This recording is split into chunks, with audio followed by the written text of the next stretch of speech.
Well, welcome back, Devils fans, and we just lost a painful one to the Montreal Canadiens at home, falling by a score of 3-2. And I went to the game. Shout out to my friend Joe. We went to the game, and for the first two periods, I thought we were dominating play. I really did. I just thought that it was going to be yet another night that we made a mediocre goaltender look like 1996-97 version of Dominik Hasek, where we just couldn't get a puck past them no matter what we did. And I thought that was going to be the script of the night. Overall, just a gutting loss to me personally. Anytime you come from behind in dramatic fashion like that and then lose in a crappy fashion, it just stings. I think just getting blown out hurts less, to be honest. But, you know, it's going to be a long road ahead, guys. We've said we have all these guys injured. We got AHL guys in the lineup. And for some reason now we just are having difficulty scoring. It seems as though Nico Daws with another pretty solid game, I would say. Not a perfect game, but you know, he's a very young kid, and I'm liking what I'm seeing with Daws, and I think he could be the guy, as I've said time and time again. I do think currently he gives us the best chance of winning. But, yeah, it's just, I don't have a lot of words. I'm just in a bad mood. I had a horrific drive to the Rock, a lot of traffic and nonsense. And I might be in the minority here, but I would take Brendan Byrne / Continental Airlines Arena / Izod Center with the cow walk and all. I would take that over the Prudential Center tomorrow. If I could go back to that building without any renovations of any kind, I would go play in the old barn 1,000% over Prudential Center. Newark is just a cesspool and was never meant to have the kind of traffic in and out for games, but that's just a side tangent. But damn, I hate going to Prudential Center. And yeah, so my night started off not so great, dealing with a lot of traffic and BS getting to the arena. Anyways, yeah, just a shitty night. Spilled shit all over me. Let's look at the scoring. Let's just take a look at the scoring here. And in the first period, Slavkovsky, the #1 draft pick, the guy picked ahead of Shimon Nemitz a couple years ago. Slavkovsky gets on the scoreboard from Cole Caufield, and you can't blame Dawes on a play like that. That was kind of crazy. The puck was behind the net. Caufield bats it out of the air to the front of the net, and Slavkovsky puts it in. I mean, that was just one of those plays where, you know, there's not much you could do there. 1-0 Montreal at the 12:48 mark. 1-0 Montreal at the end of one. We go to the second period, and at 14:45, Wah scores on a 2-on-1, semi 2-on-0. Very weird play. And Montreal takes the 2-0 lead, and that's how it ends after two. Going into the late in the second period, we get a double minor power play for high sticking, and I think it was around 45 seconds or so left in the second period. We did nothing in the first 45 seconds. However, once the third period starts on the clean sheet of ice, the Devils score pretty quickly. At the 47-second mark, Luke Hughes with a nice little wrister, one of his signature moves there, a nice little wrister from way out, beats Monteball. Devils back in the game 2-1. And then, not even a minute later, at 1:38, Alexanderholtz lets a cannon go, finds the back of the net to tie it up at 2. And now, at this point, I thought it was over. I thought we were just going to bring it on and just smash the Canadiens, right? We had about 3 minutes and change of a power play left. We scored in the first half of the double minor and then score again. It's now tied up 2 minutes or so into the period. I thought we were just gonna keep, the wave was just gonna keep coming, and we were gonna kind of pour it on and win the game in regulation. After the second goal for the Devils, Monteball honestly seemed to be, to me, fighting the puck, and I was glad that we were just throwing rubber at him from everywhere. People were just taking bad shots just to throw it on net, and it seemed like he was getting handcuffed a couple times and giving up a lot of rebounds, and it just seemed like he was struggling and fighting the puck for a few minutes after that second goal, and I thought we were eventually going to get a fairly quick third because he did seem very shaky in there after we had scored that second goal, but we couldn't find a way to capitalize, and then the Canadiens wave came. They settled down, and then they started dominating play.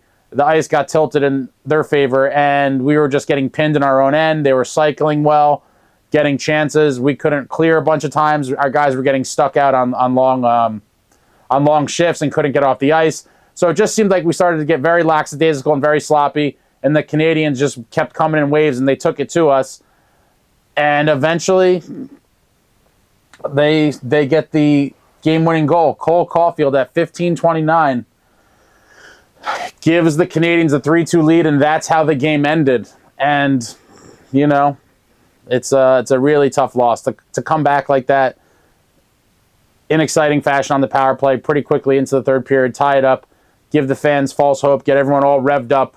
To lose that way is just super painful, and it sucks, honestly. That was a miserable drive home. I was listening to Chico and Matt on the, I don't even know what you call it. It's like a streaming radio.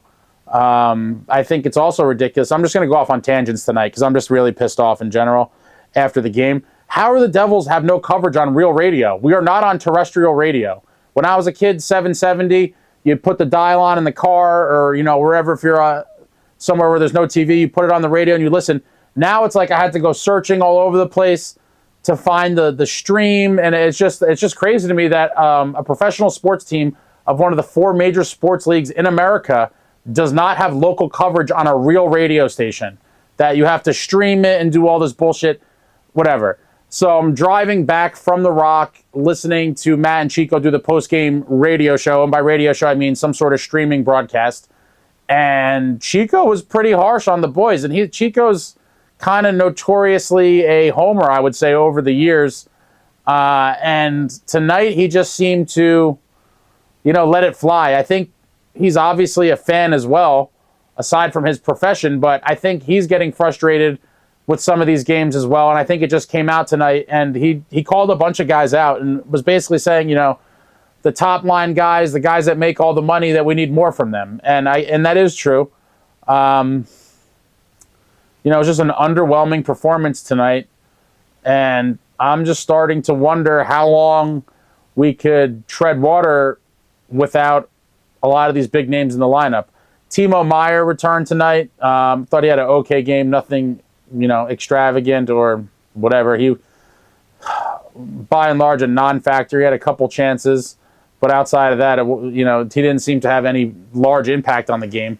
And not that I expected it in his first game back. You know, it'll probably take him at least a few games to kind of settle in and get acclimated to being back in games. But I think the sad reality is, and not to make excuses, with all the injuries, with all these AHL guys in the lineup, the new Utica Devils are trying to find chemistry with some of the lines we're making, and it just hurts. And I do believe that obviously Jack Hughes is our best player and most valuable player, but and any team that is without their top player would feel it. However, I feel like it hurts the Devils more so than some other teams would be hurt by the loss of their top players. I don't know if you guys are going to understand what I'm saying, but it seems like, I guess for lack of a better way to explain it, Jack seems to be way more important to the Devils than some other superstar players would be to their team. Meaning that a lot of teams might be able to lose their top player and kind of survive or still play at a high level. I do think that Jack basically is the Devils. I hate to say it at this point. The power play, I think, was around 29.6% or something like that with Jack in the lineup. Without him, it's at like 20%. And if you look at all the numbers with or without Jack Hughes in the lineup, they're fairly glaring. And, you know, because he has the puck on his stick so much in a game, it does take some pressure off of our defense and puts pressure on the opposition's defense. And obviously he generates shots, chances, and all that, but it's just a very big piece for us to be without for any extended period of time. And I'm hoping that he comes back sooner than later. They're very sketchy with the injuries, as we know. And they week to week, they could be saying that for weeks on end. At this point, I don't know that we're going to see him before the All-Star break. And we just have to weather the storm without him. But without him in the lineup, you really feel it. Power play, even strength. He just carries the puck into the zone so well. And, you know, without that, sometimes it's a struggle for us to enter the zone. Sometimes we come up, we'll come to mid-ice, and some they'll pass it back, and they'll kind of reset. Jack just does these things so flawlessly, and it just looks effortless the way he just cuts through the ice and carves up a defense and brings the puck into the offensive zone. And I think that's just the main thing that we're missing right now. And without him in the lineup, you see it. You know, we just can't create the same way without him, and we need him back desperately. Hopefully we could, you know, just try to even stay around 500 without him until he comes back and try to go on a run. But it is going to be difficult. We are now officially in an uphill battle, and points are precious. We keep talking about this left and right. Every single point is precious. The difference between a playoff spot and playing golf in early April is going to be razor, razor thin. And so hopefully the boys find a way to muster up some more goals. You know, the goals seem to have dried up. We scored 2 tonight, and we got shut out the last game against Boston. So you're talking we've had 2 goals for in the last 2 games. I mean, wow, talk about leaving Nico Dawes out to dry. I mean, this kid, I think, is a player. Nico Dawes seems like the real deal. I know a lot of people are worried he's coming off that major hip injury, and people, you know, this new, I don't know what you're going to call it, new age, he's going to get burnt out or he's going to get overplayed. Like, I think that's all bullshit, honestly. We need to evaluate whether we need to pull the trigger on a trade for a goalie or not, and the only way we're going to find out is playing Dawes. And so far, in this past week or so, he's looked pretty damn solid to me, and I would continue to play him to see what we have in him. And hopefully the offense could do something for him, because that's got to suck for him as well. He's a young kid. He's playing pretty well in the net, and it's like we're giving him no goal support, and he's just back there taking losses that could have been wins had the offense mustered anything. But overall, horrible night. I went to the game, and yeah, just painful. I'll have some clips and some random, you know, behind-the-scenes stuff and all that I'll upload at some point. But let me know what you guys thought about the game in the comments. Anything I may have missed. Trying to think anything else. Oh, I caught a snippet of Lindy's post-game. He pretty much ripped Holtz in the post-game press conference. A lot of people have been talking about that after seeing the advanced analytics on Holtz, his 5-on-5 numbers are stellar, and I think amongst the tops in the league. And people are wondering why his ice time always seems to be getting cut short by Lindy. And it's basically he's doing things that are like sticking points for Lindy. He's talking about in the post-game press conference, we can't be putting pucks in the middle of the ice.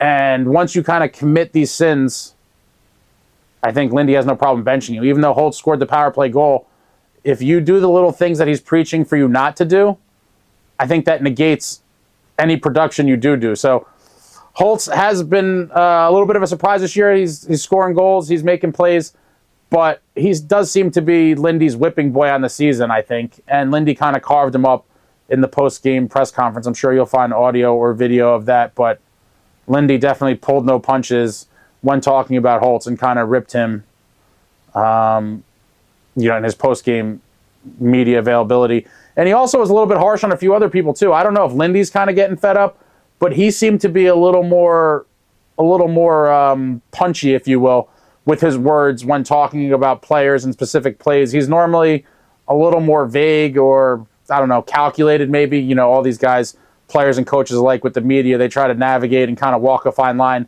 Tonight it seems as though he was just a little bit of uncensored Lindy, where he was just kind of ripping people for bad plays, bad performances, etc. So, yeah, it's worth a watch if you get to see it. But overall, I'm dejected. It's far from over, guys. There's still plenty of hockey to play, 40 games left. But we need to right the ship sooner than later, or else we're going to just keep sliding down those standings. Razor tight. And that's it. I'm done. Like, comment, subscribe, and all that jazz. Until next time, friends, let's go.